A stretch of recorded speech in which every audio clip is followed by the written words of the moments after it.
Hello, everyone. Welcome. My name is Katrina Lashley. I am the program coordinator for Urban Waterways at Advocacy Community Museum in Washington, D.C. Thank you for spending the first part of your Saturday afternoons with us, and welcome to Environmental Advocacy Amid Dual Pandemics. This is the second form of our month-long celebration of Women's History Month. I'm going to quickly place today's program in the context of the museum's work over the past decade. I'll introduce our moderator, Dr. King. Then we'll move into conversation. Around 2:20 or so, we'll open up the conversation to your questions and your comments. We ask that you type your questions into the Q&A panel, or if you'd like, you can raise your hand and we can unmute you and you can ask your questions directly to the panel.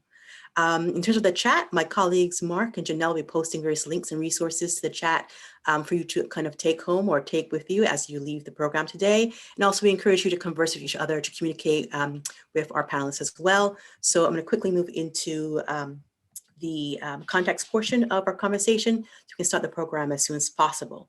So for the last 11 years or so, the museum's Urban Waterways project has been documenting and exploring urban communities and their relationships to the natural world. We approach this work from the understanding that communities and their urban waterways and their natural resources, they share a physical space, but also they share an ongoing history. So we're very curious in terms of how communities define the environment, how they define their relationship with the natural world, how they're engaging the natural world, how they're willing to engage the natural world, and how through their advocacy, they're kind of pushing back against certain narratives that assume that certain communities or urban communities are not concerned with or not even engaged in advocating for issues surrounding environmental equity. And so out of this ongoing work, research, programming, documentation, we're working with different community groups, different partners, both here in DC, nationally, internationally, became very aware of the role of women in these various environmental spaces. Many of our partners are coming from this work from different perspectives, communities, backgrounds, disciplines. I really thought it was very important to kind of bring women who have been doing this work for the past 30, 40 years into conversation with those who are now beginning their careers or who are thinking about entering these spaces. And so the goal of Women's Environmental Leadership is to bring women into conversations around issues of mentorship, education training, and leadership. For us, we see this as a way of documenting history as it is coming together. So for many women in this work, I think because they're in the midst of doing the work, they understand that by doing the work, they're also adding to this body of living history. And so the museum sees itself as a fortunate partner, as a collaborator, where we take a step back and we allow the expertise and the experiences and the passion and knowledge of these women and their various communities to take the lead. We are flies on the wall. We are fortunate to document in multiple ways. But once again, how do we add to this body of community histories, but also this larger environmental history? And so we launched well in 2018 with a summit and a community forum. The very next year in 2019, we continued with a second forum, second summit. And then thanks to the support of Smithsonian's American Women's History Initiative, we expanded our programming to include dinner and discussions, workshops, oral history series, and the publication of a book aimed at late middle, early high schoolers called Women, Environmentalism, and Justice. And thanks to support of PEPCO, as we moved to a virtual space last year, we've added lectures to our series of programming. We're celebrating this month and we'll return again in May with another series of lectures as well. And so today's conversation comes out of a desire really to kind of place the events of the past year into environmental context.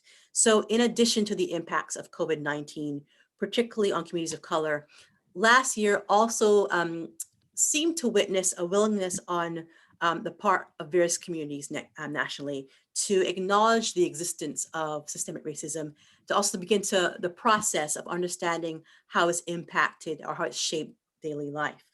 I think it's important that we note or that we state that for many communities, the events of the past year, as physically and psychologically traumatic as they were not surprising. The deaths of Breonna Taylor a year ago today, 2 months later, the death of George Floyd, a month later, not even a month later really, the death of Rayshard Brooks were familiar events. So these were lives, loved ones lost are added to this ongoing list of those who have been lost.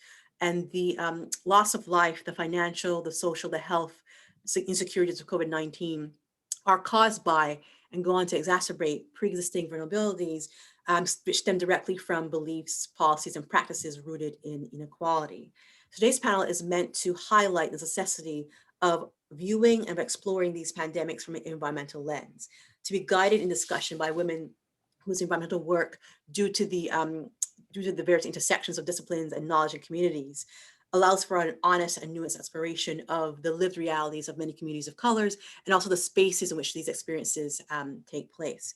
So it's important to note that as we enter into a period of anniversary, so this past week we talked about the 1-year anniversary of COVID-19 and its impacts on the nation, but also Breonna Taylor's mother received that phone call a year ago today. In May, it'll be a year when George Floyd's death was beamed internationally. And so as we kind of move forward into this period where we're looking back as a nation, we're also to acknowledge that for many families, they also have their own anniversaries, right? They've been marking, commemorating the loss of loved ones, not only for the past year, but also in the previous decades due to these pandemics.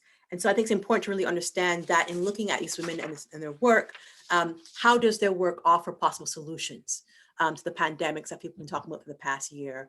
How do they offer, in many ways, lasting, not only treatments, lasting solutions, but also lasting ways of viewing, understanding, and unpacking these pandemics, how we got to this point, and how do we move forward from here? And so we're very fortunate to be guided in this conversation by Dr. Marva King, who in 2017 retired from the EPA. And in her time with the EPA, she held many positions, some of which have included advisor to the Assistant Associate Administrator for Environmental Justice and Community Revitalization, EJ Coordinator in the Office of Air and Radiation, and Senior Policy Advisor in the Office of Environmental Justice. And after her official retirement, Dr. King's leadership and service has continued. From 2018 to 2020, she served on a GMU Health and Climate Solutions team, supporting community work for the Robert Wood Johnson Foundation. And she's also continued to moderate and present and lead meetings with community organizations, academia, and various nonprofits. Dr. King holds an MPA from the University of Delaware and a PhD in public policy from George Mason University. I'll turn it over to her.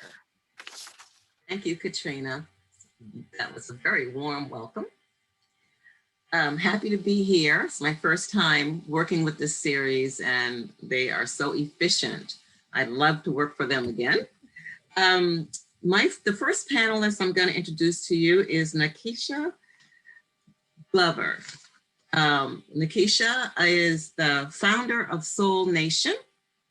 She's a native of Charlotte, North Carolina. She works to raise awareness about climate justice threats as well, and she advocates for real solutions, SOL, solutions in capital letters, on behalf of the communities she serves. She holds a biology degree from the University of North Carolina at Charlotte, which I attended for a while, Nikisha.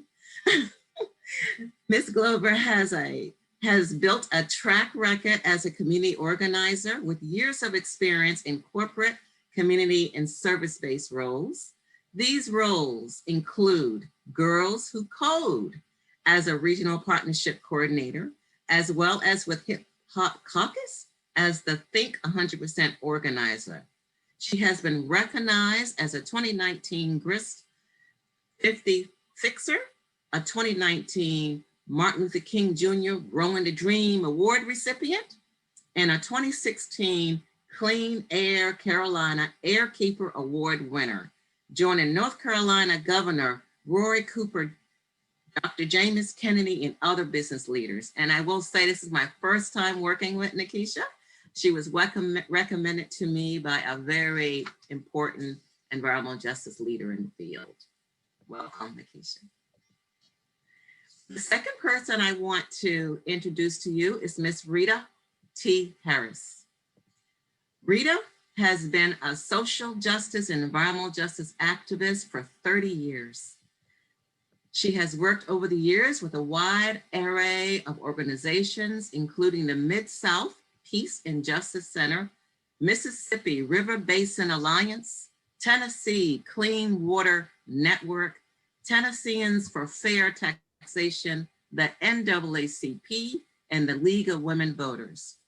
She has worked professionally with community groups and church groups, assisting them with organizing strategies around issues related to air toxics, clean water, solid waste, and other environmental justice concerns. She was appointed to serve on the National Environmental Justice Advisory Council from 1997 to 2001. That's EPA's Environmental Justice Advisory Council, which I used to manage, as Rita knows. She served on the Enforcement Subcommittee and the Federal Facilities Work Group. Ms. Harris was appointed to participate on EPA's NEJAC School Air Toxics Monitoring Work Group in 2009 to 10. Rita was again appointed to serve on the EPA NEJAC in 2016 and is currently fulfilling a second term on NEJAC that will end in 2022. She retired the same year I did in 2017. After 18 years of work as an environmental justice regional organizer with the Sierra Club based in Memphis, Tennessee. She currently serves on the Sierra Club's National Board Directors, and we're so proud of her. Thank you, Rita. We're so proud of a lot of things, but especially being on that board of directors, right? Jacqueline Patterson, we call her Jackie, is the director of the NAACP Environmental and Climate Justice Program. Since 2007, Jackie has served as coordinator and co-founder of the Women of Color United.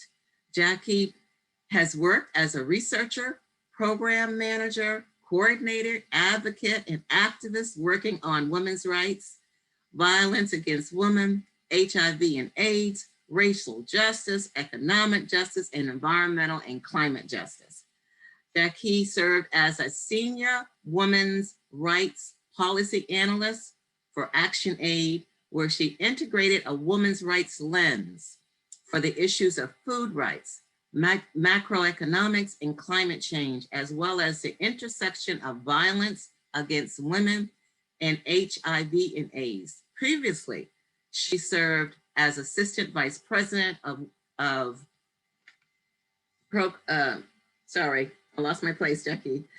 Assistant Vice President of HIV/AIDS programs for IMA World Health, providing management and technical assistance to medical facilities and programs in 23 countries in Africa and the Caribbean. Jackie served as the Outreach Project Associate for the Center on Budget and Policy Priorities and Research Coordinator for Johns Hopkins University. She also served as a U.S. Peace Corps volunteer in Jamaica, West Indies. Most of us say about Jackie that she's the hardest working woman in the business. And she's had tremendous a lot of publications and articles, and I have quite a few that I've downloaded. And if you get a chance, you need to just Google her name, because she writes on this and she's a terrific writer and you will love what you read. Jackie actually holds 2 master's degrees. She holds a master's degree in social work from the University of Maryland and a master's degree in public health from Johns Hopkins University. She currently serves on the International Committee of the U.S. Social Forum, the Steering Committee for Interfaith Moral Action on Climate, Advisory Board for Center for Earth Ethics, as well as on the boards of directors for the Institute of the Black World, Center for Story-Based Strategy in the U.S. Climate Action Network. This bow to Jackie. Our last but not least beautiful panelist is Dr. Deanna Wathington. Deanna is a public health practitioner and family medicine physician. She most recently served as the founding dean of the College of Health Services at Bethune-Cookman University and as dean of the School of Graduate Studies. She previously served as an associate dean for academic and student affairs at the University of South Florida College of Public Health, as a director of minority health for the Florida Department of Health, and as associate dean for academic enrichment for the USF College of Medicine. Dr. Wathington earned her Doctor of Medicine from the University of Medicine and Dentistry of New Jersey, New Jersey Medical School, now known as Rutgers University, New Jersey Medical College, Master of Public Health from Temple University, and her bachelor's in zoology from Rutgers University. She completed residency training in family medicine at JFK Medical Center, New Jersey, and Bayfront Medical Center, Florida. She is a fellow of the American Academy of Family Physicians. If Jackie is the hardest working woman in this business, I think Dr. Deanna Worthington is the one with the most credentials. That's just my opinion. Dr. Worthington currently serves as chair of the executive board of the American Public Health Association and medical director of a Volunteers and Medicine Free Clinic for the working uninsured. She previously served on the Region 4 Southeastern Health Equity Council. She is a member of the founding editorial board of the Journal of Healthcare Transformation. Her work and scholarly efforts have centered on health equity, clinical community linkages, equitable community development, infant mortality disparities, community health initiatives, women's health, and expanding diversity within the health professions. Don't we need that, expanding diversity, Deanna? Dr. Worthington brings over 30 years of practice and academic experience in the field with emphasis on collaboration across multiple sectors to address community health and equity issues. She has served as principal investigator and co-investigator on federal, state, county, and foundation grants. Her scholarly work includes peer-reviewed articles, abstracts, books, book chapters, and panel reports. Deanna is the recipient of the AAMC GIA Award of Excellence, the Health Promotion and Advocacy Award from the Directors of Health Promotion and Education, and most recently, the 2020 Florida Outstanding Woman and Public Health Award. Yay. So we're gonna go into questions now. These are just discussion questions so we can get the subject started. And I'm gonna do it in a rotating fashion. The first panelist I'm going to, and they don't know this yet, so this is all new to them. So they're just gonna be all fresh with this, right? The first panelist I'm gonna ask this question to is Nikisha Glover. So Nikisha, can you tell us a little bit about the community you were raised in? Your first memory understanding of connection to the natural world. And finally, your definitions of environment and justice. All right. I really liked some of the questions that are in there. So the community I was raised simply is Charlotte, as you mentioned in the wonderful introduction that you did on my behalf. But more accurately, I would say I was raised in a community of love, an actual community where we depended on each other, and a community of faith. And also, like when I talk about a community that depended on each other, like our neighbors were family. We shared holidays and special moments, and I can remember coming to the middle of the street at my grandparents' house for those days. So that's what I think about in regards to the question of what community I was raised in. Now thinking about like my first memory and understanding and connection to the natural environment, I really love this question because it brings up some of my favorite childhood memories that like as I think about it, it actually deepens my connection to climate justice. I grew up at my grandparents' house until my mom got married. And so at my grandparents' home, and also having lived there, I would also spend summers as I got older there. And to me at that time, they had the biggest backyard and the biggest front yard, and I could get lost for hours in the yard and spent many days and early evening hours out there. And it was like all of us can probably relate to like the parents saying, "Stop coming in and out my house." That's like how I was raised, and what forced me outside for hours upon hours, right, until the street light would come on. There, I would actually roll down the hill that they had in their backyard over and over and over again. I would lay in their driveway, sky watching the clouds shapeshift into familiar images. And I would catch lightning bugs and cut cartwheels like I could one day become Dominique Dawes. But I also think about like the trees that were in their yard. Like they're like every Easter, we have our family photo by the dogwood tree. So like those are my connections to like the early memories that I have of my connection with the environment.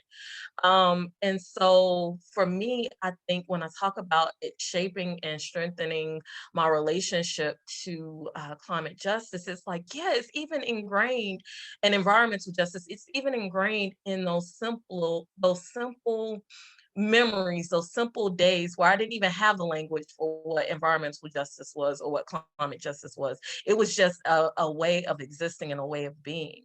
And so like I think that's a good transition to talk about like getting to the point of understanding and defining what environment and justice is.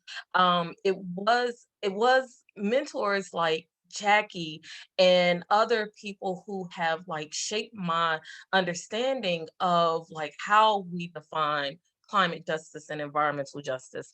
And I usually lean on climate justice for the broad understanding of it. But the question you asked today was around the definition of environment. So I took upon myself to let me go see what the dictionary has to say about environment. And like, okay, I'm going to shape this for how I speak to that piece of it as well. So when I Googled before our time together, environment means circumstances, objects, or conditions by which one is surrounded. So I want to repeat that piece again. It's the circumstances, the objects or conditions by which one is surrounded. The definition of climate is the condition of, but they both marry so well when we think about environment and justice. So the relationship to justice is based on the conditions by which we are surrounded. And I think that is a very, it gives me strong footing. It gives me the language that I need to be able to translate how the environmental movement and the social justice movement both need each other.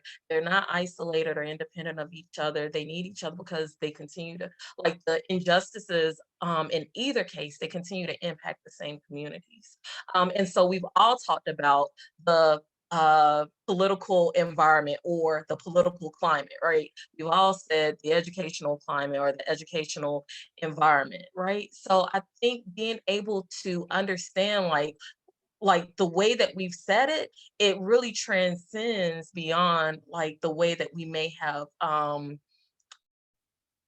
initially or like our origins to our understanding of environment and climate because it's all connected. Wow, thank you. Thank you so much. The same question goes to Rita. I'm going to read it again for you, Rita, so be fresh in your mind. We want you to talk about the community in which you were raised, and then share your first memory or understanding of the connection to the natural world. And then finally, your definitions of environment injustice, A-N-D, injustice. So I grew up in South Memphis in an all Black neighborhood. We had all Black schools, very strong neighborhood. We had all different economic levels in the community, and everyone watched out for the children. Everybody played together, the families knew each other, and so forth. It was a really wonderful community and a wonderful neighborhood. I must admit it has changed a bit over the years now from where it used to be, but it was a wonderful community at the time that I was growing up. And so In terms of being introduced to the environment of the natural world, I would have to say that my mother is the one that is responsible for that. She loved plants, and she had house plants in every single room. And in the summertime, we had to, well, actually, the spring, we would move them out to the front porch, some of them, and so they could get their summer sun, and then we'd have to move them back in, in the wintertime. And of course, I still have that love for plants. I also have a curiosity about plants, where they grow, why, and all of that. My mother also loved to fish. She loved to go fishing. My dad did not like fishing at all because he was afraid of snakes, but he would always take her fishing. She was a beautician. She had Mondays off, and she would always want to fish wherever water was standing, any place. My mom, whenever I'm dealing with water pollution issues, I always think about her because we would go fishing. Her customers would always say, "What did you catch?" And she would say, "Oh, nothing but fresh air." Well, that was really a good thing. She didn't really care because she just really wanted to be outdoors, outside, with her pole hanging in the water. And so the fishing, the plants, all of that is, my first recollection of being close to the environment, understanding the environment. And I really have to say that the story that I'm sharing about my mom is one that I share often because in terms of my environmental justice work, it's a driver because I realize that a lot of people in our communities are not aware of fishing advisories. They're not aware of water pollution problems. And they're trying to fish, sometimes to supplement incomes, and they have no idea what they're bringing home to their families, to the children and even to the elderly. So I often think about my mom not catching very much, or if she did, it was a small fish that she pitched back. But that is my earliest recollection of being in the natural world. When I think about the environment, I think about um, forests, I think about the fish, I think about the birds, conservation issues, all of that. But environmental justice is a little bit different. To me, it's the coming together of the natural world with social justice. It's really understanding that people are in the world with these animals and plants and the oceans and all of that. And so we have to think about all of that. To me, environmental justice is where we live, where we work, and where we play. It's about our quality of life. It's about everything that we touch, everything that we do in our lives. And environmental justice, excuse me, is it's about more than that. I mean, it's about fairness and equality in terms of putting together policies and guidelines to protect our communities. It's about fairness, justice, equity in terms of making decisions, cleanup decisions, for example, in communities, and where the placement of certain facilities and factories and that sort of thing. So to me, environmental justice is everything. It encompasses everything. It's where we live, work, and play. And the environment, in a way, is sort of narrow because they only think of it as the natural world and leave the human element out. Wonderful. Thanks, Rita. Jackie, you're up to answer the same question. I can read it again, so refreshing your mind. Could you tell us about the community in which you were raised? And then your first memory or understanding of connection to the natural world, and then finally your definitions of environment and justice, which is in all her writings, everybody, but let her tell us. Thank you very much. So I was born and raised on the south side of Chicago. And similarly, when I was first thinking of this question, like Nikisha, I thought of lightning bugs, because we call them, and the whole kind of outside. It was all about kind of being able to go outside. That was always the phrase, and having to come back inside when the street lights came on. And so like you lived for being able to go outside. And so I remember that summers in particular, and even winters, and building snow, I was about to say snow persons, because I'm always trying to be gender anyway, so I think about those times, and I also think about when we would go to the park. There was a park that was some distance away, and we would walk as a family to the park, and I remember my brother used to set up what he called bug zoos, which he would kind of set up these things and collect all these different bugs and have this container. It was like a whole thing. And so that I was never a fan of bugs. So I watched it from a safe distance, but that was kind of his thing. And I also thought about the first time we went to Jamaica was when I was 2 years old, and we went to Jamaica with some regularity because my dad was Jamaican. And so experiencing the beach and experiencing, cutting down coconuts and like really just being closer to nature than certainly I experienced on the south side of Chicago. And so those were kind of my early thoughts and experiences with the natural world, and particularly in Jamaica, just the tie between the natural world and recreation with waking up before dawn and walking down to the beach to swim, and the tie with the natural world and growing.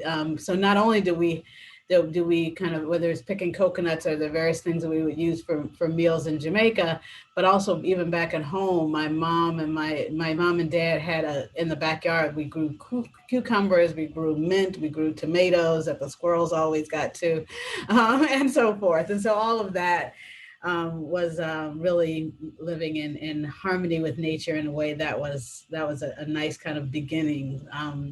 And so, which I haven't actually thought about to that extent until this question. So thank you for that. And then to your question around defining environment, I mean, that has also evolved in an interesting way in terms of just thinking of it as everything around us, just literally environment.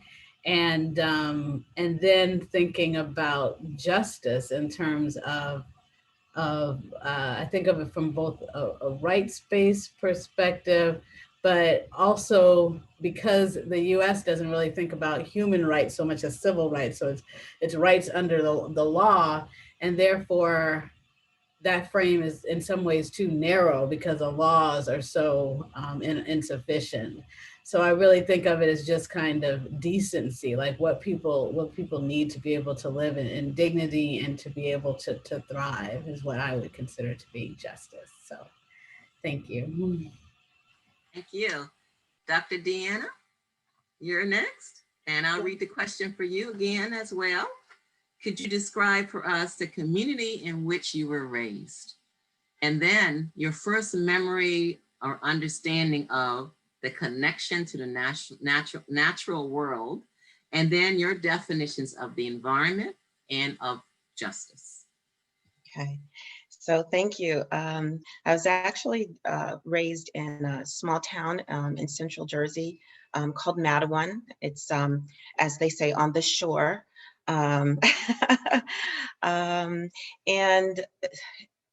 it's a small town, and mainly everyone in the town who was anywhere from olive skin to beautiful, beautiful dark brown, they were my relatives, at some levels, first, second, third cousins, etc. So a pretty cocooned upbringing in terms of being around family, and spent most of my time with my parents and my maternal grandparents due to an illness that my sister had. So often I would spend. And the reason why I'm telling this is because I love to try and climb trees, and I was doing that since I was very young. And that's really my first memories of just being in a tree, sitting in a tree, going as high as I could. And of course, my mother being very worried about that.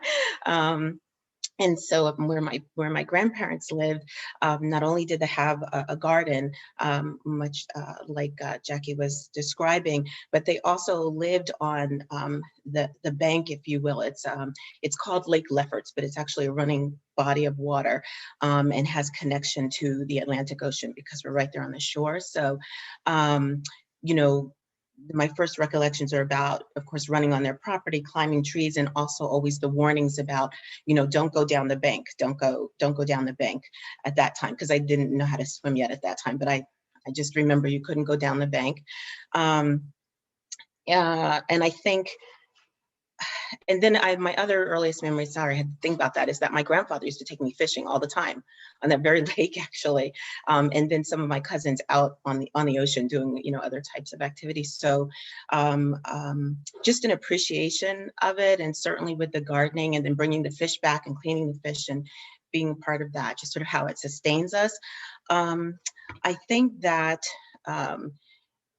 in terms of really connecting that to justice, I really didn't start to make that connection until I was an adolescent, and actually joined Greenpeace when I was a teenager, and protests and, you know, all those wonderful things that my parents were. We're not going to bail you out of jail. Okay, so so I think that in terms of how I define it now, environment and justice, because of the work I've been doing in health for so long, really, our environment is all of the things that Nikishia has said, you know, that Rita said, and that Jackie said, right? It's the environments that it's what surrounds us and sustains us, right? But even more than that, it's what helps us to be healthy and live long lives, or not, right? Depending on how it's been built around us, created around us, or influenced or impaired around us. So my definition of environment is that really it's something that that we as a country and as a world need to continue to make better, because the health of our people will never improve, and we will never achieve the human rights that Jackie was talking about if we don't focus on that. That's it. Very, very, very cool. I like the way you express that. Thanks, Dr. Dean. We're going to go to the next discussion question, and I'm going to start with Rita first on this one. Rita, what brought you to environmental work? What brought you to this work? Okay, I would say it started probably back in somewhere around 1990, 1991. I was working for the Mid-South Peace and Justice Center at the time. And we started hearing stories about communities across the state of Tennessee that were having concerns about health problems caused by factories, hazardous waste sites, and that sort of thing. And that was really the first time I started noticing it, because before that, we were just looking at where we lived in Memphis. And then we saw that this was not just Memphis, it was broader, it was all the way across the state. And then, of course, there was Dr. Bullard's book, Dumping in Dixie. But also what happened in 1991 was the first National People of Color Summit. I attended it in Washington, D.C. And there were people there from all over the United States, communities just like Memphis. There were even people there from the Pacific Islands. And, we were networking, we were talking together. And that was really the first time that I realized this thing was global. You know, we were seeing the same kinds of stuff happening all over. And of course, at that time, it was called environmental racism. And later it evolved to environmental justice. But that's really what brought me to this work, because after that summit, I said, you know, this is definitely something that I want to be involved in. It's something that I want to work on. And again, because of my mom and the communities that I knew about that were close around in Tennessee, people really didn't have a lot of information. They didn't have a lot of knowledge. They didn't know who to call on.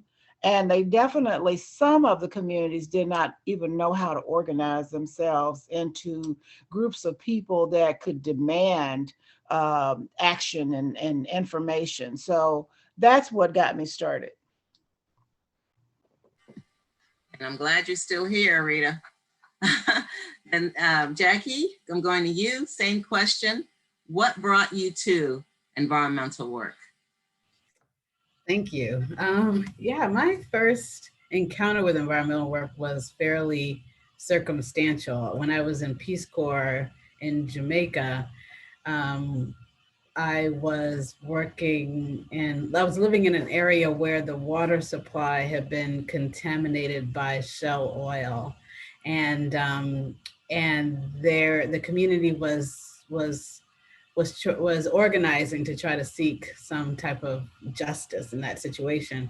And and I was so young, it was this David and Goliath situation for sure. And I remember what the community got as compensation was kind of funding for a 3 hours program in their school. And then they got like ventilated improved pit latrines that were installed in the area for people who didn't have indoor plumbing. Like that was the entire compensation they had for drinking poison from Shell Oil's refinery. And so that was really my first kind of real encounter with deep injustice and with that whole kind of corporatocracy and what that meant in terms of the ability to achieve justice. And so, and then I was involved in this group called the Community Environmental Resource Center that was doing work more broadly, island-wide or nationwide around environmental justice. And so that was my first encounter. Thank you. So Dr. Deanna, the same question to you, but I'd love for you to add your personal health equity type of stuff in there as well. So what brought you to environmental work? Well, actually, it is the health equity work that brought me to environmental health. You know, you don't always connect the pieces as you're going through your young adulthood, but really as I began work on health disparities, was working on it even in my 20s. We just, at the front lines of HIV, we just weren't calling it that then.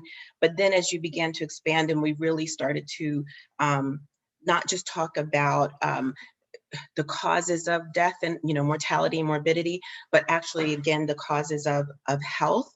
So we call those now the determinants of health, or people call them social, structural, and environmental.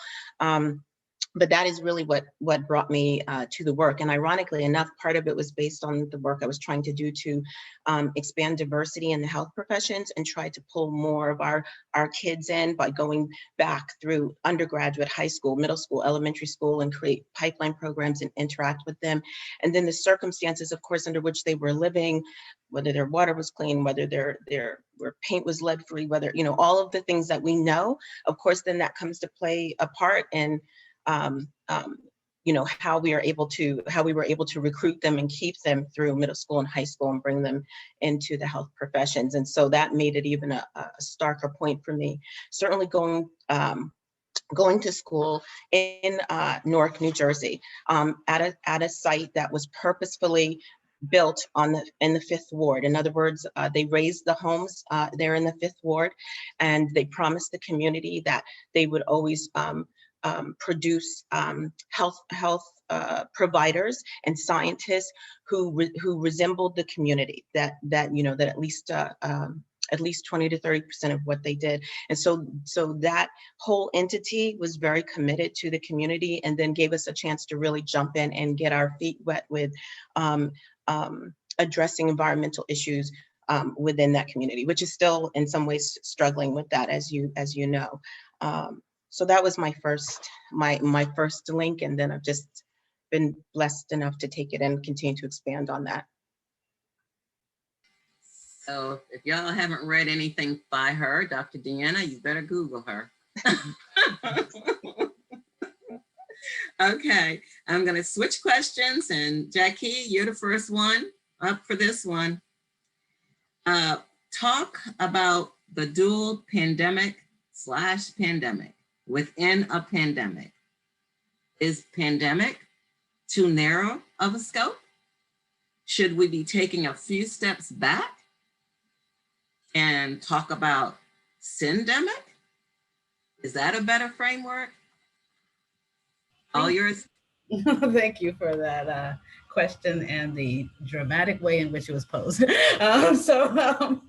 Yeah, so I do think that syndemic is a more apt description. I think that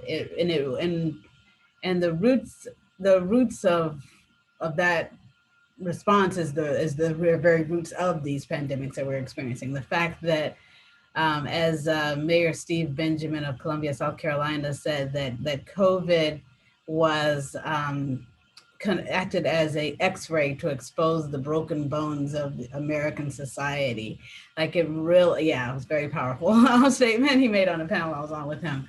And the imagery and the truth in that are deep, as are the roots of the pandemics and the syndemic. And so when we talk about the political and economic and social underpinnings of the proliferation of the pandemic, the way it's been allowed to get out of control in terms of COVID-19, it's the same roots of where we are in terms of catastrophic climate change, and where we're headed towards with a fair degree of lack of abatement, and where we are in terms of racism, and certainly where we are in terms of the economic crisis. Like, it's all kind of coming from the same reckless pursuit of wealth and power by a few, and how that has been visited upon our society. So really the syndemic is a better phrase, because we are talking about at least 4 intersecting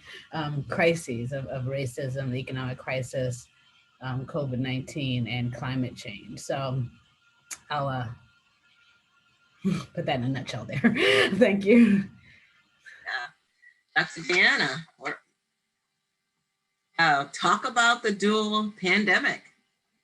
Is it within a pandemic? Is a pandemic too narrow a scope? Should we be talking about a syndemic? Is that a better framework? Let's hear from our doc. Yes, I absolutely agree with the syndemic approach, and I do talk about the pandemic within a pandemic in upcoming book, Black Women in Public Health, that's coming out, but through SUNY Press. You know, been working in free clinic care since I was 30, so almost 30 years. And so these things, again, I'm going to keep going back to them, that we call the determinants of health. You know, we've seen, people like myself have seen repeatedly throughout our careers, we've been working to correct those. You know, it's like you plug one hole and then another one opens, and that's because it's all the pieces, right? It's education, it's social support, it's, you know, where we live, how much we're making, our wages, you know, what type of job we're doing, essential workers. And I feel like finally, and COVID has been so difficult, and I'm sorry for the loss of family members, but the blessing that it has brought for those of us in these fields is exactly what Jackie said. That light is so bright now that you can't miss all of those holes, right? You can't miss all of those factors that are contributing to folks of color, and particularly Black folks, not living long and healthy lives. And the communities, in which we are situated. I mean, actually, when Rita was speaking, it brought back a memory for me when you asked me about childhood, of this sweet, sickly smell that I always used to have at my paternal grandparents' house. They lived near the tracks, other part of town, and there was a glass factory. And I don't think in my childhood, it just smelled bad, right? We couldn't go outside and play when that was happening. I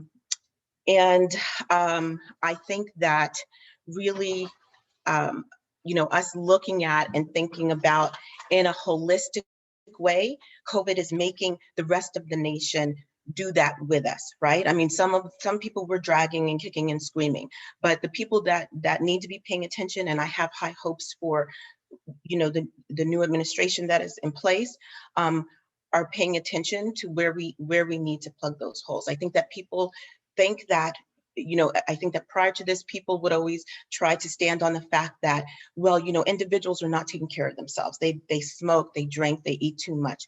No. When in fact, we know for a fact, and you can look at the community health rankings to see this, that fully 50% of our health is just determined by our physical environment and our social and economic environment. 50%, right? Only 20% of it is determined by our health behaviors, and those health behaviors are influenced with what's going on in our community. So, and I always say this to talk about food because I do food equity work, but if you live in a community where you don't have a garden and the places to eat are fast food places, I don't want to call places out by name, I'll be good. How do you expect that family to make any different choices? There's no grocery store, there's no farm. I don't have a space for a garden where I live. So I'm sorry, I don't mean to be circular, but it is circular. They all come together in that manner. And so now I've begun to speak more on the level of Dr. Berwick, who presented a framework last year around the moral determinants of health, right? So it's not just social, structural, environmental, it's moral. It's, addressing hunger and homelessness. It's taking targeted effort towards reversing climate change. It's ensuring that healthcare is a human right, period, in this country and across the world. So and there's more to it than that, but COVID has given us the chance to escalate those items we knew were happening with our communities and bring it up here and talk about, yes, morally as a people, regardless of who or what we believe in, we need to take care of one another. I'll be quiet, sorry.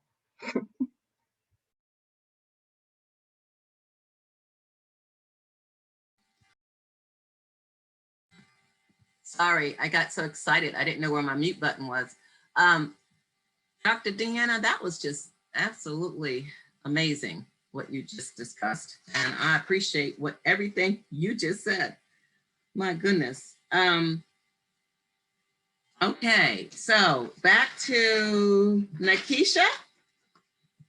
Same question for you about this pandemic or syndemic, or what kind of framework would you like to put it in after listening to your colleagues? Oh, wow. Like I just learned so much from hearing Dr. Deanna just speak. Like I feel like Dr. Deanna just dropped the mic literally. Yeah, I know, right? And summed it up, gave me a lesson, and now I have pathways. Like that's what I appreciate from following Dr. Deanna and Jackie, is to now be guided down some pathways where I can go and dig and get more information, because we already knew like our communities were faced with multiple issues. We just didn't necessarily have the language or the terms, right? Syndemic is not a term that is common in everyday language. I'm not sitting at the dinner table, kitchen table with my granny talking about a syndemic. Like that's just not the conversation that goes around. But what does go around our kitchen tables, and I think this is like our collective kitchen tables, right, are the symptoms that we're faced with. So we know that we are being overburdened by a number of different things, and it manifests in our ability to pay our bills, making decisions between the electric bill or the medication that you're going to have, making decisions on your your healthcare, just all those different things. Like, we're on the side of knowing what we're faced with, knowing what the issues are, and knowing that, like, okay, like, it's compounding effect or cumulative impacts, as many people term it. So yes, there is a syndemic, but I do think that the way that we talk about it within communities has to offer a point of translation, right? Like, we are the knowers, I guess you could say, of this language now, and being able to give people the language that they need to be able to describe what they're being impacted with is going to be critically important. But yes, there's a syndemic, and the syndemic was there before the pandemic, that has gotten media attention, and the traction that it has. But it does, one thing about the pandemic, though, it has provided a common language, right? For people, like, there's nowhere that I think you can go in the US now and people not know the term pandemic, right? And know and understand the impacts that it has. But I think from off of the conversations that are happening around the pandemic, we continue to give communities the tools that they need to be able to name how it's bigger than just a pandemic. It is the syndemic and all these other issues that are connected, as Jackie and Dr. Deanna just so beautifully laid out for us. Yeah, you guys excite me so much. So I'm sorry, I keep forgetting to turn off my mute. I think I'm just talking directly to you. Rita, we're going to end with this question with you. Pandemic, syndemic, how do you feel about it? And then we're going to move on to another one. Well, first of all, I'm glad I lost my connection for a moment, so I'm glad that I'm back with everybody. Over the course of my career, I've worked with a lot of different communities where they were plagued with high air pollution emissions and health problems, and they felt like, their health was being horribly hurt by toxic emissions. So it was the habit of regulators to approve or deny a company's permit application based on the individual chemical substances and the assumed toxicity of that substance standing on its own. We have always said that there is a need for looking at multiple sources in neighborhoods, as well as multiple chemicals being expelled into the environment. The synergistic effects will always be what you have to look at when you're talking about multiple causes and multiple effects versus just simply looking at single reasons. So yes, it's definitely a syndemic. I use this example because even though I'm talking about chemicals, the same thing holds true for overall health impacts and quality of life in our communities. There are multiple reasons that our health in general might be poor. Health indicators from various cities and states often point to similar health problems caused by multiple factors. The health problems that we see in our communities are coming from various or different sources. There's not just one reason that we're seeing these health problems. When I used to work with the toxic release inventory reports for a lot of the factories in our area, I saw health problems associated with certain chemical substances and realized that many of these were causing long-term chronic illnesses and health effects for people. And many of these chemicals cause genetic damage. And so that means that health problems can be inherited. So you have to layer that on as well. Some folks like to only focus on cancer in communities, but there are so many different things to consider. What is the life expectancy for folks in our communities? What's the infant mortality rate? How many folks suffer from obesity, arthritis, diabetes, asthma, heart, just all of these different things. And so we have been dealing with all of these things over the years. And then when you layer a virus like COVID-19 on top, it's like dealing with a pandemic inside of a pandemic inside of a pandemic. And you also have to look at the fact of how poverty affects all of our communities as well. So I'll just stop right there. Yep. Poverty. Yeah. Or just not, like you said, not having enough money to pay your bills. So, Dr. Deanna, I'm going to go you with this one, changing a little bit. If we trace back the course of 2020 to the present time, right?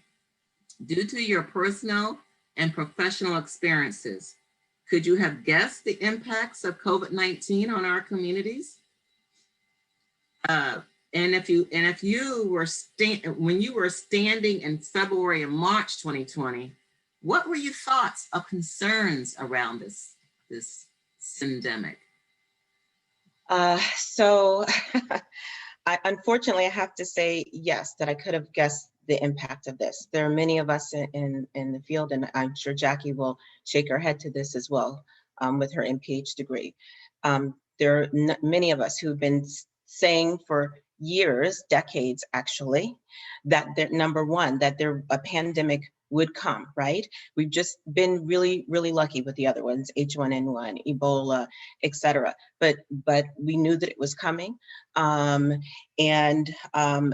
we did have a public health system which had, attempted to gear up for that, and even a government which had attempted to gear up for that. It's just much of that was dismantled, unfortunately, right before this happened.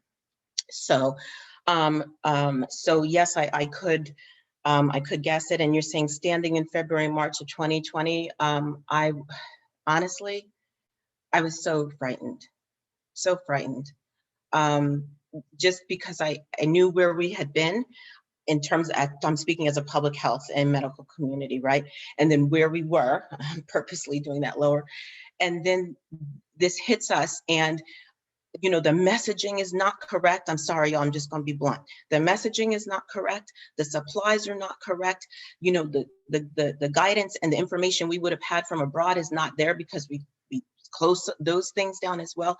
I was very afraid for us, and to be honest with you, all communities of color, and particularly Native American and Latino American, in addition to us, right? Because of the circumstances under which we live. And I know you're asking me particularly about COVID-19, but I just want to say something about what Rita said, about looking at toxins and then looking at cancer. And we're always worried about these biological things that can be passed on, that can be hereditary. But the truth is that the impact of racism and discrimination, and I'll come back to, because to me, that's the bigger pandemic, right? 400 years of a pandemic. Is also hereditary, and that's an entire field called epigenetics, and the impact on our genes is significant. I have for instance, I have a colleague who immigrated here from Nigeria, so she just came here. Her daughter's chances of having the same problems that you and I would have in terms of carrying a pregnancy to term, being healthy, just not dying, right? Unfortunately, are become the same as ours. That's one generation, right? Not even one generation. So I guess I'm saying that piece to say, yes, I could guess this because we already had, as I said to you, these huge holes in the dam. People just didn't want to pay attention to them, and they just wanted to say that it was all about what we were doing personally. But sir or ma'am, the decisions we are making personally are built by the structure, right, that you have in place. And it's been built so stealthily and so well, I can go from redlining to everything else, that it will always look like it's something we are doing because it covers its own tracks, right?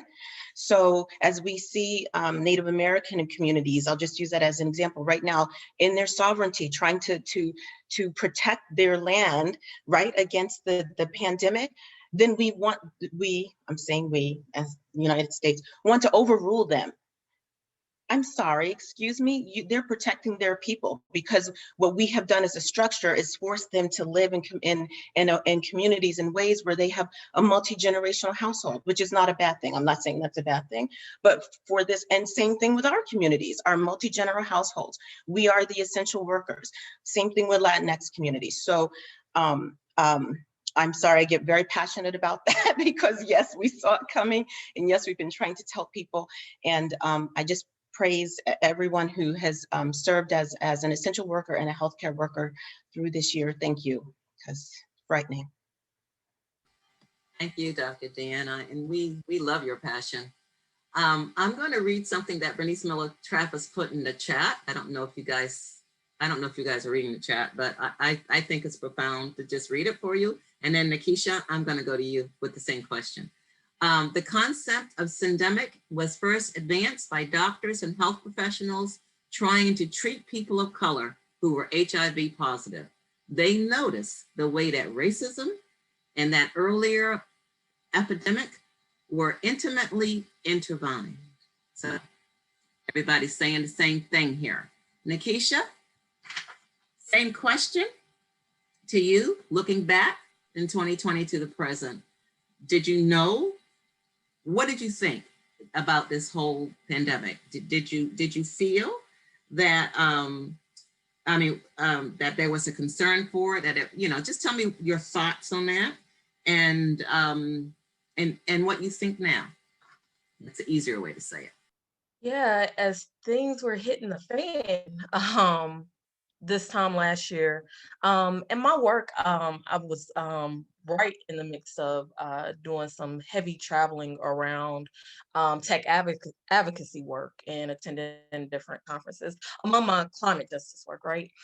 But I was reminded in that moment, and still to this day, of a conversation that I actually had with Jackie. And I think that had to be 2019, that we were in St. Paul, Michigan together. I'm sorry, St. Paul, Minnesota together. And while there, like I said, I listen every time Jackie speaks. And now I've got so many women on, incredible dynamic women on this panel, that like when y'all listen, when y'all are speaking, I'm listening and taking note too. But I can remember having the opportunity to walk over to grab dinner, I believe, with Jackie, and just wanting to catch up and talk and just swap stories, so to speak. And I can't remember my question that I asked Jackie, but whatever I asked her gave the answer in a sense of like, something is coming, it's already here. We're too late in many cases. And what I can relate that to is also like when we think about the damage and destruction that has happened to certain communities, right? It's not, I think because it happens to certain communities, there can be it's not anything, it's not real, it doesn't happen. That's what allowed room for climate change deniers, right? Because climate change hadn't impacted them yet. But with Jackie's work and her expertise and her ability to see that it's just a matter of time before it reaches us all, it has already reached communities that have not been able to withstand because of all these compounding things that are in their community that they never said they wanted in their community to begin with.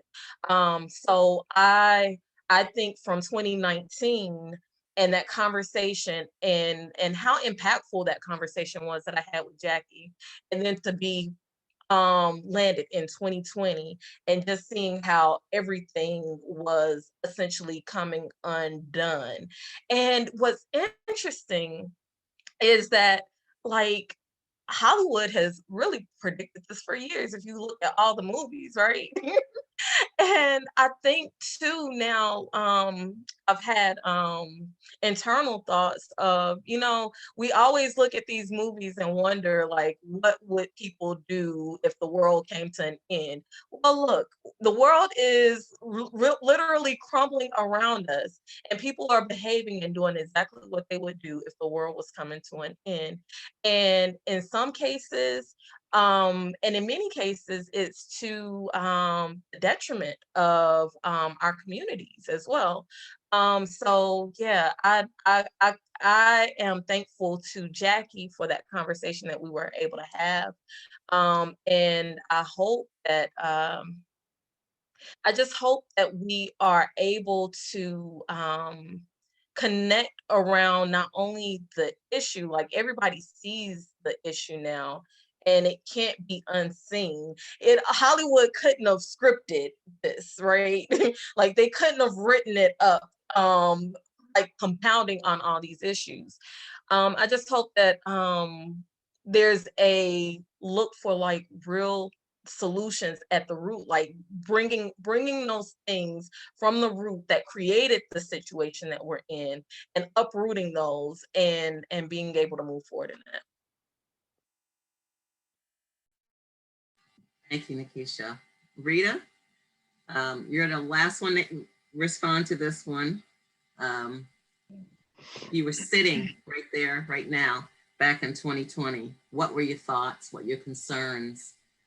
And just how do you feel about what's been happening in our Well, community? actually, first of all, I'm not surprised that it affected African Americans and people of color harder than others because of all the things that we've already talked about.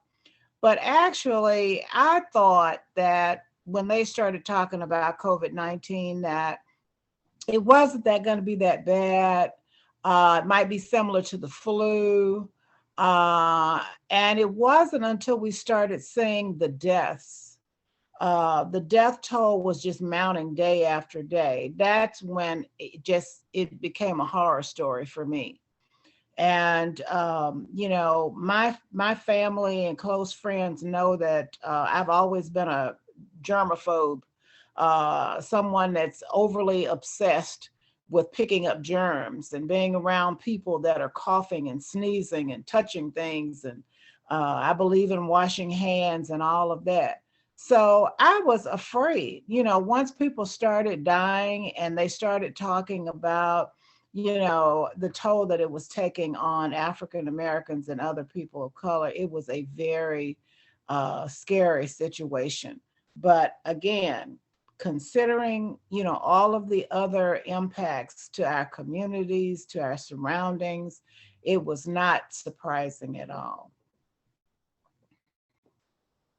Yeah. So, Sister Jackie Patterson, sorry I almost got you off this question, but we need to hear from you. Please. Thank you.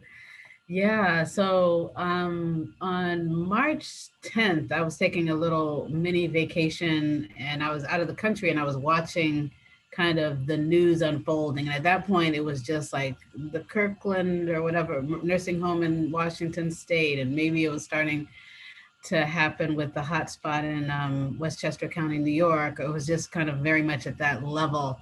And as I read all of that and felt kind of far away, I sat down and just spent 19 hours straight and wrote the top 10 equity implications of the COVID-19 pandemic in the United States. And and on one hand, some folks, made it sound like it was prophetic, but it was really kind of as all the panelists said, it was rooted in the fact that you could tell what was going to happen because it's the same pattern of inequity, the same roots of inequity that caused so many of the social illnesses in our society. So it wasn't, and when I say illness, I mean, not literally, but both literally and figuratively. And so the social ills of our society. And so in that document, it was everything from the hate crimes that were going to rise. It was the widespread economic crisis, the differentials in both prevention and treatment and in vaccination. It was all there in this document. And it was, it was because we've seen this coming, we've seen it happen, and it just followed the grooves in the road that were already laid down. So, and I think anybody who's doing this work, could have written the same thing if they put the time to it. So that's what I would say in answer to that question. Thank you.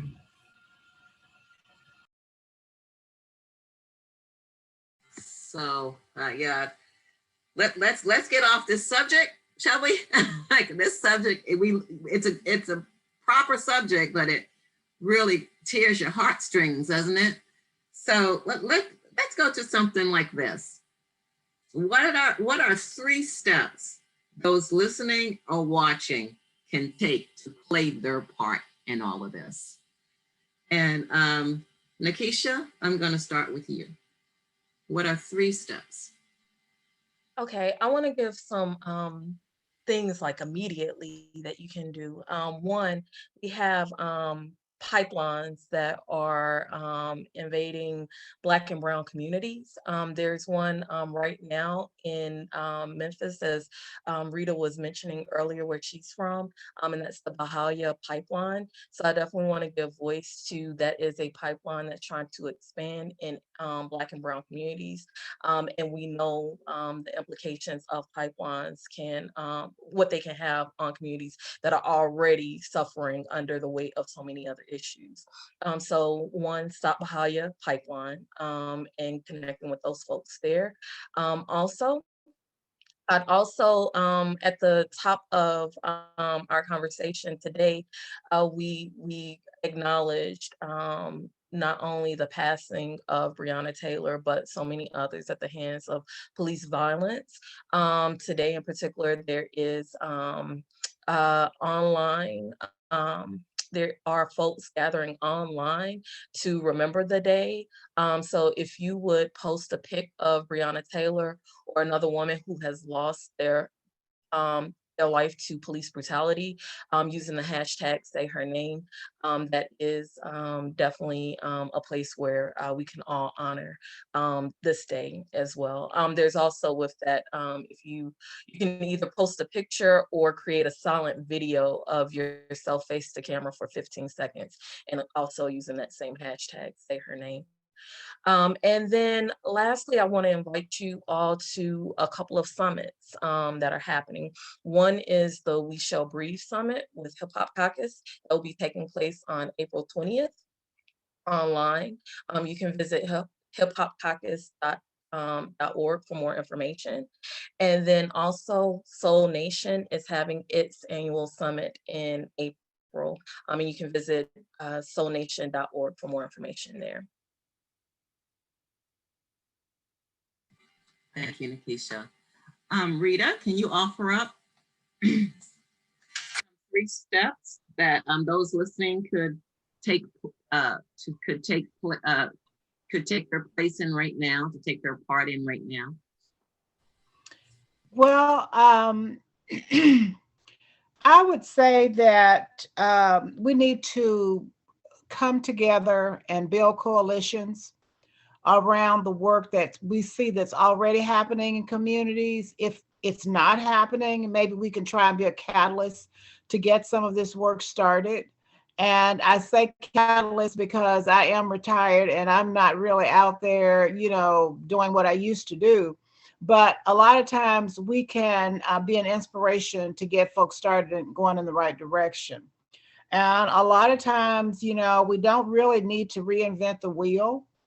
I think it's crucially important that we strengthen the fights that are already taking place that we see in our different communities.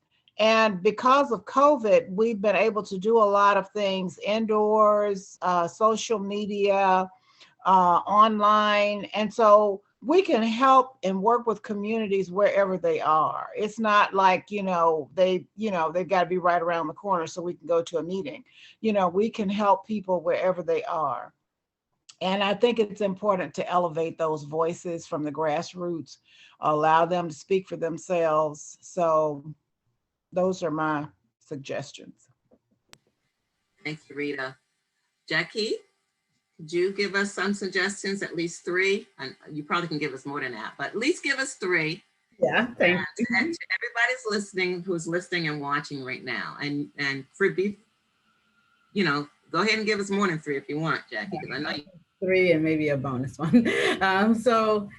And I really want to appeal to various capacities and abilities. And so I would say one super basic thing that anyone can do is, and it sounds again basic, but to basically plant a garden, you know, wherever you are. I mean, I have a tiny, you know, condo, and, you know, I have an indoor herb garden, and then also on a balcony that currently Adrienne Howells, who's on the phone, is plant sitting for me because I'm away from home. So she has all my plants and they've been flourishing under her care, even the ones that were dying under mine. But anyway, I would definitely encourage that. And you would be amazed at what all you can do with a garden. And it's just critical that we transition our food system in a major way. And so that's one thing that everybody can do to contribute towards that.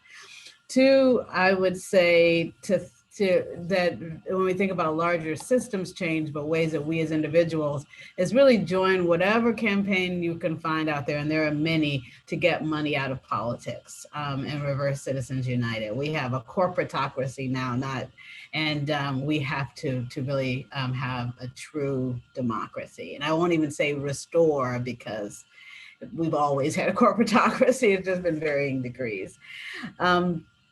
3, I would say that, I mean, just as others have said, that in whatever way we need to raise our voice and spark the conversation. So whether it's with that uncle, you know, at dinner, or it's on social media, or with your child, just start to have the conversation, whether it's a conversation on environment, the conversation on climate change, the conversation on race, but all the different ways that we need to in this pandemic that we're in for a while, even as COVID comes and goes, we're still in a syndemic. And so we need to have conversations that then result in the actions that we need to advance transformation. And then I guess as a bonus, I would just say that if one isn't involved already, that if you just kind of find and join either online or wherever your local environmental justice group. So if you're not an environmental justice group yourself, you're taking leadership from those on the front lines of environmental and climate justice issues and offering whatever you have to advance the mission. So thank you. Yeah, that's good. I actually have a lot of trees in my yard, so I have raised beds. So I was really happy with my garden last year. And in the time of COVID, and my mother was so happy I was doing it because she can't get out there like she used to. And if you have things like I had, like a lot of trees, then you need a raised bed. So, all right, Dr. Deanna, your 3 steps. Thank you. I just have to say one thing about Jackie saying that anyone could write the equity principles she wrote on March 10th. No one can write them as beautifully as you, Jackie. So thank you for that. Mine are kind of more, I think, systemic, and then I do have some individual. I actually was going to mention taking the money out of politics. So thank you, Jackie. So in that instance, I'll just say, please just continue to vote, to show up and fight for those rights. We have 43 states right now in which those rights are, they're trying to roll back those rights. And so, not only join your local environmental group, but you also, please NAACP and all the other groups which help us to move forward. We must take our power. I don't even want to say we must take back our power, just what Jackie said. So I have to echo her there. I wanted to say, and I'm biased, but that wherever you are working, partnership with minority serving institutions, colleges and universities.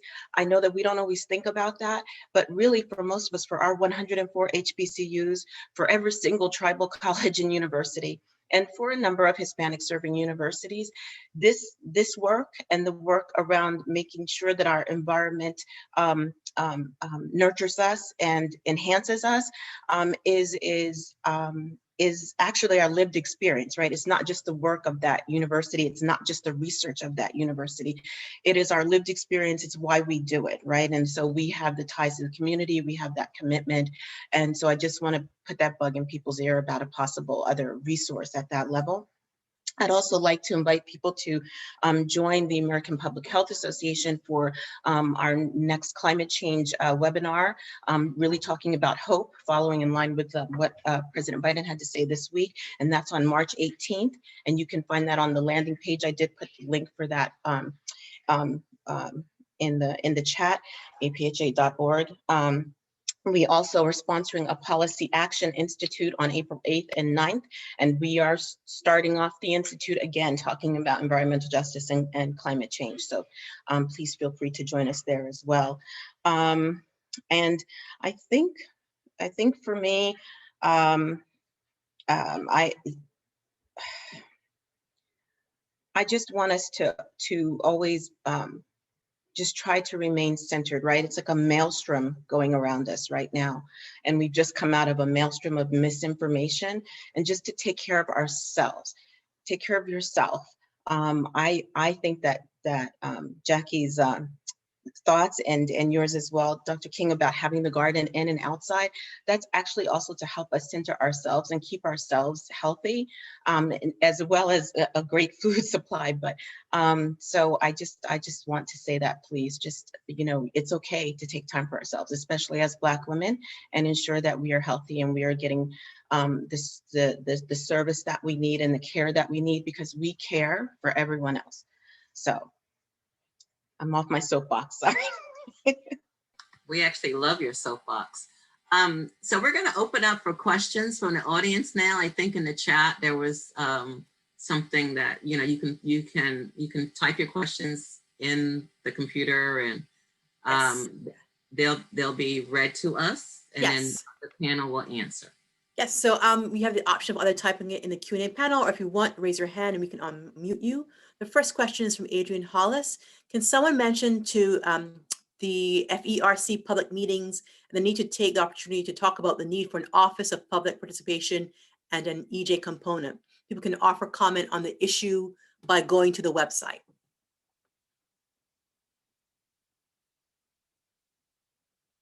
So who wants to take that first one? Could you read it again? I don't know. Can we just got off of a deep discussion here, so let's read it again. Okay. Can someone mention the FERC public meetings and the need to take the opportunity to talk about the need for an Office of Public Participation and an EJ component, where people can offer on the issues by going to the website?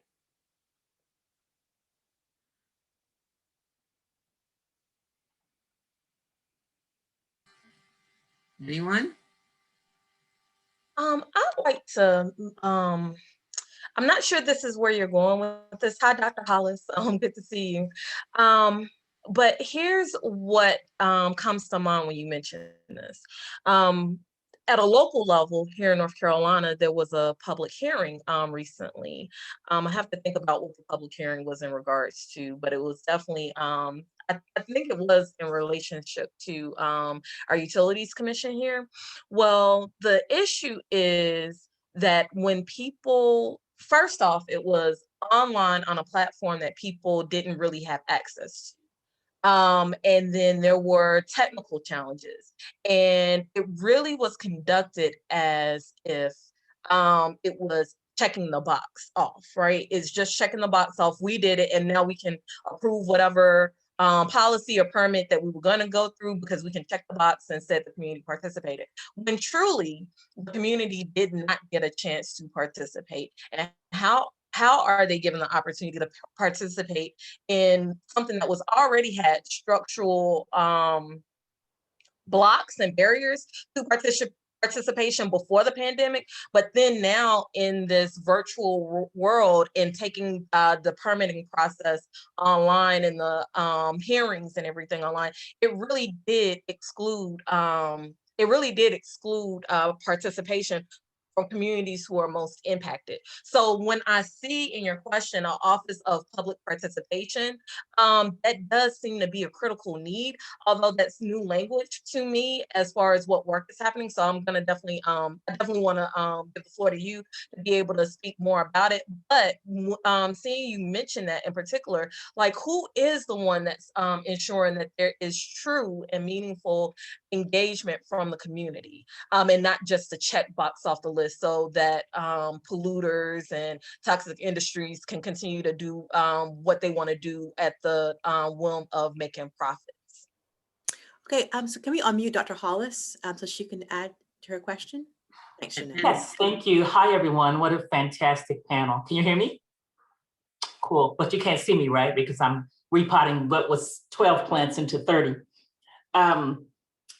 The Federal Energy Regulatory Commission has decided or agreed to have, under Chairman Glick, to have an consider an Office of Public Participation. And Nikisa, you hit it on the head. That is exactly the reason why, because communities aren't represented in actions against FERC. And FERC controls, for one thing, pipelines. Right, and you were talking about pipelines, and so I just immediately thought about it. And the thinking is to have this office, which will probably take some time because it has to go through, so much red tape, but also to have an environmental justice person who can represent communities. And if you think back to what happened with Buckingham County, right, Uniontown, where the Black community, the descendants of slaves and the descendants of slave owners and others got together, which was unusual, but fantastic, to fight two pipelines, the Atlantic Coast and the Mountain Valley pipelines. And there was environmental impact assessment that was incorrectly done, but was approved by FERC, you see? And that's why you would need to have this office in place to represent the communities in that case. So that's what I was saying. There's an opportunity. There are a number of opportunities in March for communities to provide input. It's not a formal meeting. It's just an opportunity for conversation, not for comment. So you can self-nominate, or you can go through organizations like Earth Justice, and I think NRDC, I hope I'm not lying on them, and Union of Concerned Scientists, where I work, and probably others, to have your name on a list for nomination, right? I guess FERC is going to decide, choose who is going to speak, but it's so important, Dr. King, when you said, how can people get involved? I immediately thought about it. Thank you. Thank you, Adrienne, Dr. Adrienne. I was, the whole time you and Nikisha was talking, I was thinking about how it was at EPA in the 1990s, and especially in 94 after the Office of Environmental Justice was formed. When I was there, I mean, everyone was, and I feel like this is going to happen now with the Biden administration. I'm sorry. Everyone was so into EJ, and they were so into public participation and communication that they put the wrong people in those offices. They didn't put the people in those offices that really knew how to talk to communities. I mean, can you imagine me as an EPAer having someone say to me, I don't know how to talk to them. How do I talk to them? And I said, and I'm like, and I'm not trying to be, funny or mean or anything, but I said, you talk to your neighbor, right? You go outside and you talk to your neighbor. Same thing. Thank you. Same thing. Just talk to people. Find out, meet them where they're at.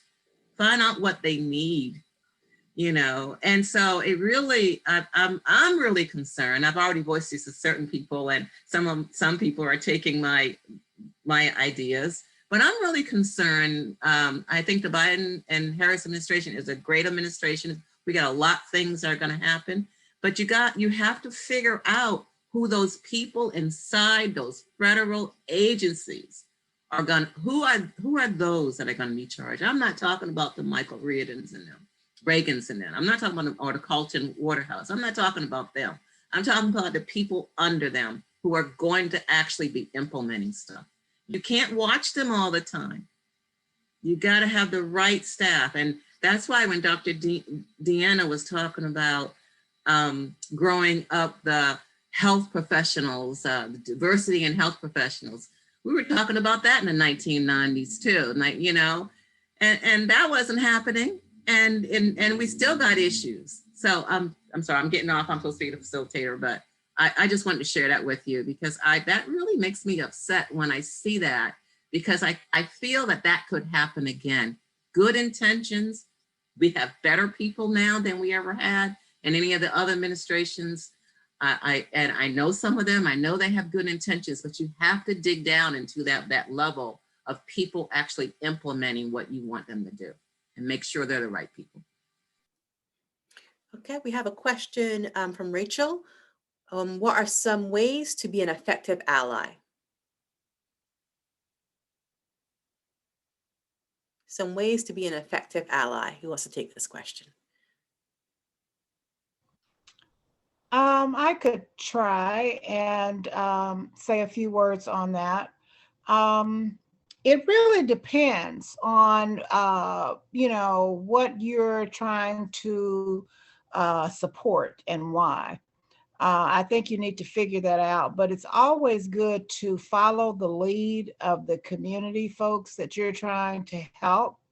It's a good thing to try and build a good rapport or relationship with the community. Find out what it is that they really need. You know, what would they like to have you help them with? And that's a lot better than going in and saying, you know, I'm an expert on this and I want to help you do thus and so. It's, you know, you really need to follow their lead and allow them to say what they would like for the assistance to look like. And, you know, if they want, I mean, it could be a number of things. So I'll just stop at that point and say to talk with them, find out, you know, what would best serve them, and let them tell you instead of you telling them. Anyone else? First of all, I just want to say thank you so much for saying that, Rita. I have spent 38 years teaching students that you are not an expert. You just have some letters behind your name. You're not an expert in that community. And so you need to just show up as a helper and a learner and a supporter, and you know, and help in that manner, regardless of the degree. So thank you for that. I think the other ways that we can show up as allies are, you know, just basically, you know, educating ourselves about those areas, but also for those of us, even, how can I say this? I think that having training in your biases, training in your communication skills, you know, part of what you were saying, Dr. King, about people saying, well, how do I talk to them, right? And so they probably they felt like they didn't mean anything by that, but we're all just people. So the fact that you can't see that you're seeing whatever the color is, or the, you know, the location of the neighborhood first, that they become a them, that you're already othering them, that we all sort of need to be in that space where we're reflecting on that, and perhaps getting some training around that, and learning how to appropriately approach folks. For me, that starts with always educating people about the basic biology they learned in 5th grade, right? So you learned, you know, Linnaeus's classifications. We're not going to talk about Linnaeus being, I have lots of things to say about that, but we learn the classifications. Those biological classifications hold true. We're a species, and we are ethnically different. We may be different in our nationalities. The fact that, you know, you make melanin, that we make melanin, our melanocytes work to varying degrees, and other folks' melanocytes don't work.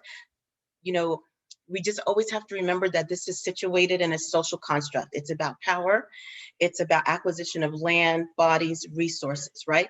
And so even though we're using the term racism because we have to, that defines what's happening to us, we have to push back against the whole thing. And so one of my pet peeves is dealing with my fellow health professionals about calling people racist, and about taking their community stories and their personal histories, you know, as a doc or a public health practitioner, and talking about well, the race of this community. Okay, so I understand if you're using it to help, but it doesn't actually, it doesn't help us in the long run. We've been on that path for a long time and it looks the same. And so Marva, you're right. In the 90s, we had 3,000 by 2,000. Remember that whole initiative from Clinton's 3,000, that never happened. We have the same percentages. We have less, the percentage is actually less for our African-American males. So I'm, again, sorry, soapbox. I'd like to add to Sure. that too. At Soul Nation in particular, we are doing work around what we're calling Green Gap. And Green Gap is the difference between Black, Indigenous, and people of color communities' desire to build and live in sustainable and regenerative communities, and their access to the resources, power, education, and infrastructure to actually achieve those communities that they desire. So I'm gonna say this, like if you sit in a position where you have an overabundance of resources, overabundance of power, overabundance of education and infrastructure, as an ally, it is up to you to begin to share that. And distribute it, redistribute it. That's what allyship is going to look like. That's what it's going to take. It's also going to take those rooms that you have access to, where we're not, like where people who don't have that same access are not in.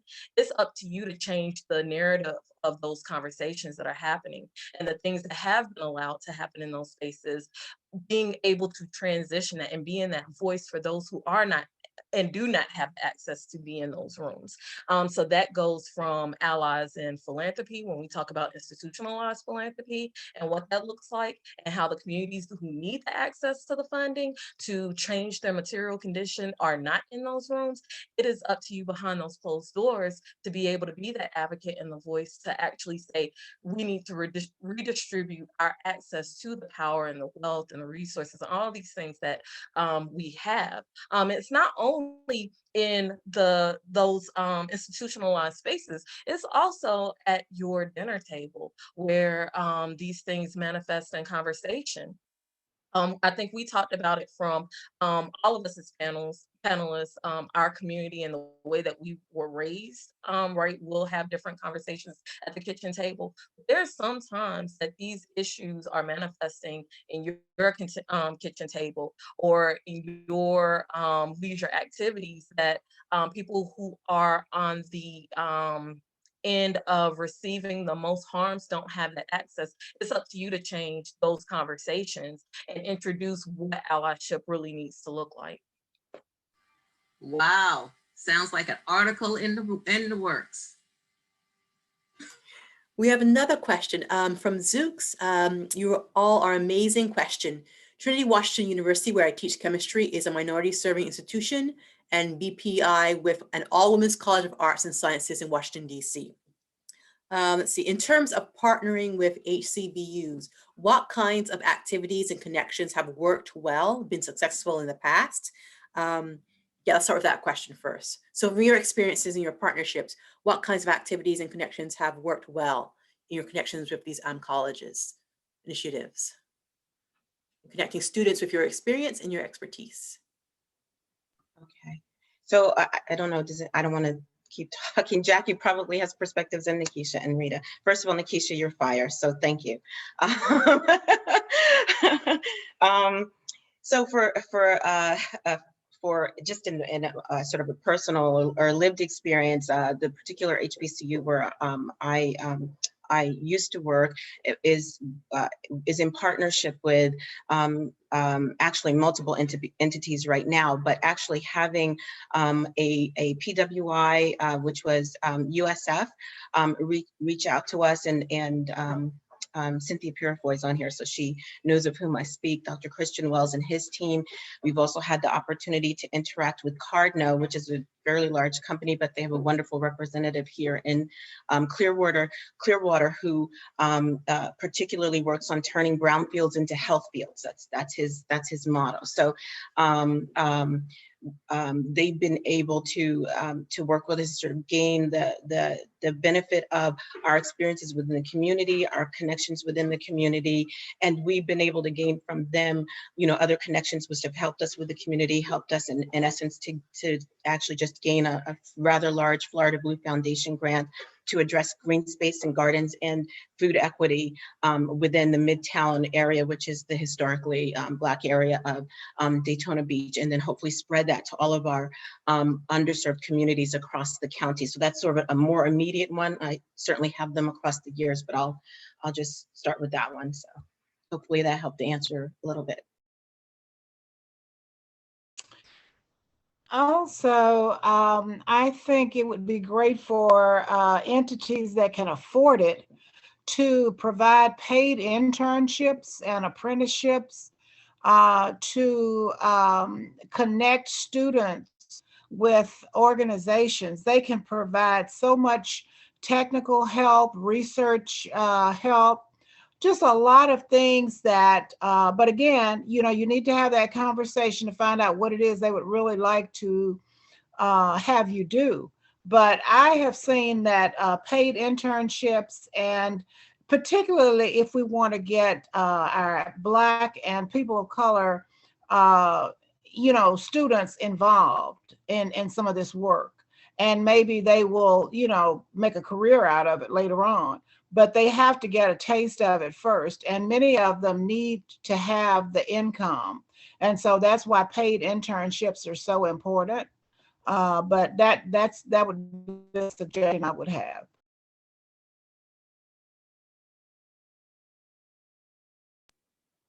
Anyone else want to address this question? Hi, this is Jackie. So we've really enjoyed a number of relationships with university partners, HBCUs and otherwise, that have been good for us in terms of research and other inputs, and great for the students and the institutions in terms of either resources or just experiences or pathways to careers. One example is our stories, our narratives project, which is specifically with HBCUs, film departments, to develop documentary film shorts that then can be used in activism. But we have our Hollywood Bureau, where we are leveraging some of the relationships with, you know, whether it's directors or actors or whatever, to help to mentor students, as well as working with resource or philanthropy and so forth, to provide resources to often struggling film departments. And the idea came about with at the beginning of the whole Oscars So White situation and all of that, in terms of really seeing some of the roots of our lack of representation, and kind of being able to develop these films. And so these are social justice documentary films. And so, and in conversation with the HBCUs, they talked about how it's so hard for them to get the resources they need to be able to churn out and provide the support that students need to be successful. But then also on others, we have partnered with everything from a utility law class that was able to develop the spreadsheet that resulted in our report, Lights Out in the Cold, Reforming Utility Shutoff Policies as if Human Rights Matter. And so for us, that was great in terms of developing a document that was good for our activism. And for the student, they were early on had a publication that had that was like a seminal report that's really used now in the fight around utility moratorium on utility shutoffs. And so forth and so on. Cold-blooded report kind of started in the same way, a spreadsheet from a student. We are working with a university class around our report and campaign on inmate labor and disasters, and so forth and so on. So so I'd love to talk more, Zooks, if you're interested, because we definitely have a lot of opportunities, as well as can point to others who would like that. And I'll also say too that We the People of Detroit has a great partnership that is well documented online with Wayne State University, and I would definitely follow in their footsteps, as well as the Deep South Center for Environmental Justice has developed what they call the Communiversity, where they're connecting and then also they have the Collaboratory as well, again. And then I'll say one last thing. Sorry, I keep saying that, but this is really the last one. Is a partnership between some of our youth and some universities for our Youth Scientist Project. So the university trained our youth in being in East Chicago, Indiana, and being able to collect samples and then analyze samples of air, soil, and water, and then use those samples to then do activism, including advancing a clean air ordinance with a youth leadership on activism and on community science. So those are just a few examples. Thank you.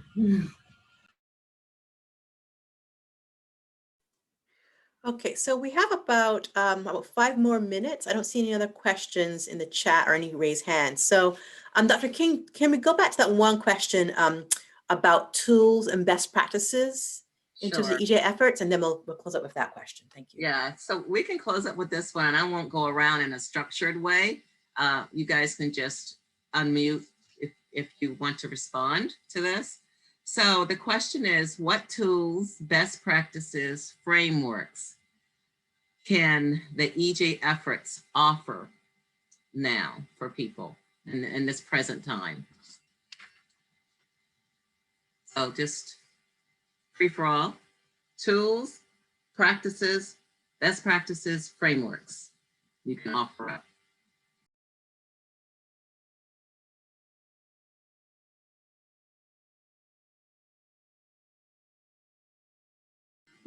Yeah, I don't know any. I know you do. Especially in the health field for Dr. Deanna, but go ahead, Nikisha. The one thing that comes to mind, I was having a conversation with someone earlier this week, and we were just talking about how people are the experts of their experience. And I think if we guide our work by that light, that centers people and centers communities, and then being able to skill up the community, because the community is going to always be there regardless of what the fight is at the moment. But being able to skill up the community with the tools and the resources and giving access to the tools that they need to be able to advocate for the things that they need. For instance, North Carolina, by issue of an executive order from our governor, has made a commitment to a clean energy plan for North Carolina, right? And in my work and what I have hope for is to be able to position communities who have been most harmed by previous plans and previous policy to be the ones that have the most, be positioned to benefit the most from a clean energy plan, right? That's going to be introduced into the state, and what the implementation of that looks like. All the benefits that will come from the implementation of plans and policies like this one, it should prioritize communities who have been historically harmed, historically marginalized, and being able to give communities the tools and the resources and the language so that they can advocate for those things for themselves is around the work that I really want to engage on. And I think that should be the framework and the lens that we pursue all of our work. So I didn't speak initially because I just feel like I've been talking too much, and I'm so sure that Jackie has the same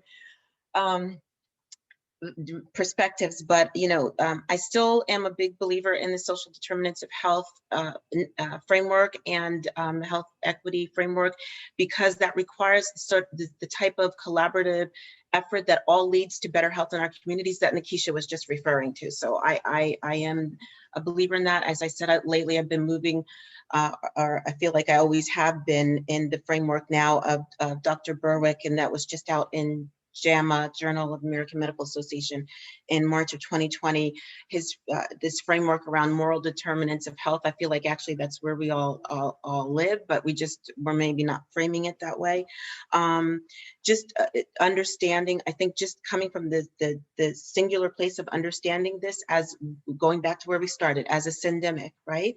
And that we can pull all those pieces together and understand that, and then work off of frameworks that are going to deal with those pieces multiply, or at a 30,000 foot view. That's the place to start. Certainly on at the 1,000 or the 500 foot level, that is getting involved where you stand. Many of the things that the other members have already spoken about, start from where you are and meet people where they are, and be collaborative and be bold. I was going to say forceful, be bold. And and continue with stamina, because I think that that's part of the issue. Even with the gray hair, we're still working at it. So. Okay, Rita or Jackie? Jackie, do you have anything? If not, no, you guys are good? Okay, Okay. you guys are good? Okay. Okay, so before I have Katrina close us out, I just want to say something. This has been an awesome experience for me, just facilitating this panel. I mean, I've truly enjoyed it. I think you guys are the best. I've learned so much from each one of you, even though I know some of you. I've learned so much from just each one of you. And I'm sure the audience has too. And thank you for giving me the opportunity to facilitate this panel. Thank you, Dr. King. So I would just like to echo that. So thank you for really what has been a very powerful panel. It was a good thing I was off camera because I was clapping and nodding at so many different points in the discussion. I was like, okay, I kept checking. I'm actually off camera and I'm muted. But you know, I was coming to this discussion, I was very excited because I knew that we would have a lot of meat and a lot of honesty and discussion. But so much of what you have said across the last couple hours or so, I just found myself kind of nodding these points, these moments, these flashes. And so as in a lot of our conversations that we've been very fortunate to have in these virtual spaces and also in the physical spaces of the ACM, the work we've been doing, it just adds the museum's goal of being a resource, of being a platform, of being a tool, of providing resources and information and the expertise of the women who have been doing this work, who are doing this work, especially for those who are thinking of stepping into these spaces.